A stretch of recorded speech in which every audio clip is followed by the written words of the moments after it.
Hello കൂട്ടുകാരെ, ഞാൻ വീണ്ടും നിങ്ങളുടെ മുന്നിലേക്ക് ഒരു ചെറിയ കഥയായിട്ട് വന്നിരിക്കുകയാണ്. നമുക്ക് എല്ലാവർക്കും കേട്ട് പരിചയമുള്ള ഒരു കഥയായിരിക്കും ദ അഗ്ലി ഡക്ലിംഗ്. ഒരിടത്ത് ഒരു തടാകത്തിൻ്റെ തീരത്ത് ഒരു തള്ളത്താറാവ് ജീവിച്ചിരുന്നു. ആ താറാവിന് ഒരുപാട് മുട്ടകൾ വിരിഞ്ഞു വന്നതോ കാണാൻ നല്ല ഭംഗിയുള്ള കുഞ്ഞു കുഞ്ഞു താറാകുഞ്ഞുങ്ങൾ. പക്ഷെ ഒരു മുട്ട മാത്രം വിരിഞ്ഞില്ല. അപ്പോൾ ഈ തള്ളത്താറാവ് വിചാരിച്ചു, എൻ്റെ കുഞ്ഞുങ്ങളൊക്കെ കാണാൻ നല്ല ഭംഗിയാണ്, ഈ വിരിഞ്ഞു വരുന്ന ഏറ്റവും ഇളയ താറാക്കുഞ്ഞും നല്ല ഭംഗിയായിരിക്കുന്നു.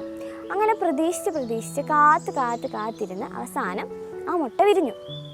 ആ മുട്ട വിരിഞ്ഞ് പുറത്തു വന്നതോ കാണാൻ ഒരു ഭംഗിയില്ലാത്തൊരു താറാക്കുഞ്ഞ്. അമ്മയ്ക്ക് ഭയങ്കര വിഷമമായി.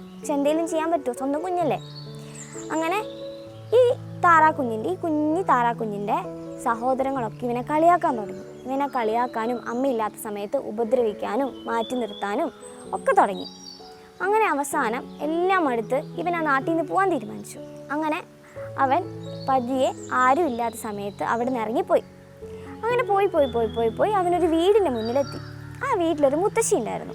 ആ മുത്തശ്ശി ഈ താറാക്കുഞ്ഞിനെ എടുത്തിട്ട് നോക്കിയിട്ട് പറഞ്ഞു, കാണാൻ വലിയ ഭംഗിയൊന്നുമില്ല, എന്നാലും വലുതാകുമ്പോൾ എനിക്ക് മുട്ട കിട്ടുമല്ലോ, അതുകൊണ്ട് ഇതിനെ വളർത്താമെന്നും പറഞ്ഞ് ആ കുഞ്ഞു താറാക്കുഞ്ഞിനെ ഈ മുത്തശ്ശി വളർത്താൻ തുടങ്ങി.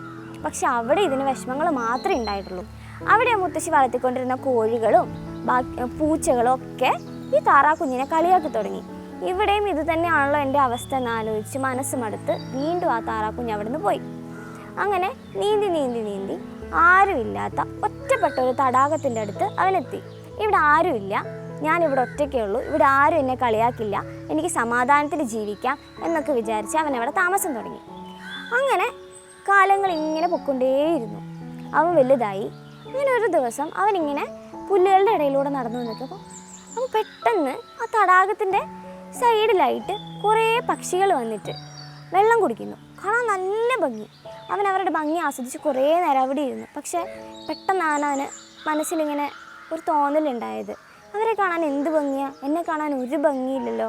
അപ്പോൾ വീണ്ടും പഴയ കാര്യങ്ങൾ അവൻ്റെ മനസ്സിലോട്ട് ഇങ്ങനെ കയറി വന്നു. അങ്ങനെ അവൻ വിഷമിച്ച് തടാകത്തിൻ്റെ വേറൊരു ഭാഗത്ത് പോയിട്ട് കരയാൻ തുടങ്ങി. അങ്ങനെ കരഞ്ഞുകൊണ്ടിരുന്നപ്പോൾ പെട്ടെന്ന് അവൻ വെള്ളത്തിലേക്ക് നോക്കി. അയ്യോ, കാണാൻ നല്ല ഭംഗിയുള്ളൊരു പക്ഷി. പെട്ടെന്നാണ് അവൻ ആലോചിച്ചത്, അവിടെ വെള്ളം കുടിച്ചുകൊണ്ടിരുന്ന പക്ഷികളെ പോലെ തന്നെ ഉണ്ടല്ലോ. അങ്ങനെയാണ് അവന് മനസ്സിലായത്, അത് ഞാൻ തന്നെയാണ്, ഞാനൊരു അരയന്നത്തിൻ്റെ കുഞ്ഞായിരുന്നു എന്ന്.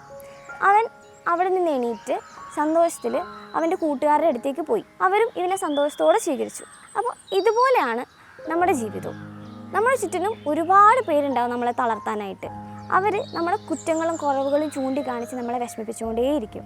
പക്ഷേ അതൊന്നും വകവയ്ക്കാതെ നമ്മുടെ കഴിവുകളെ നമ്മൾ ഉയർത്തിയെടുത്ത് മുന്നോട്ട് പോകാനായിട്ട് നമുക്ക് ശ്രമിക്കാം. അപ്പോൾ കൂട്ടുകാർക്ക് എല്ലാവർക്കും ഈ കഥ ഇഷ്ടപ്പെട്ടു എന്ന് വിശ്വസിക്കുന്നു. അപ്പോൾ വീണ്ടും കാണാം. ബൈ.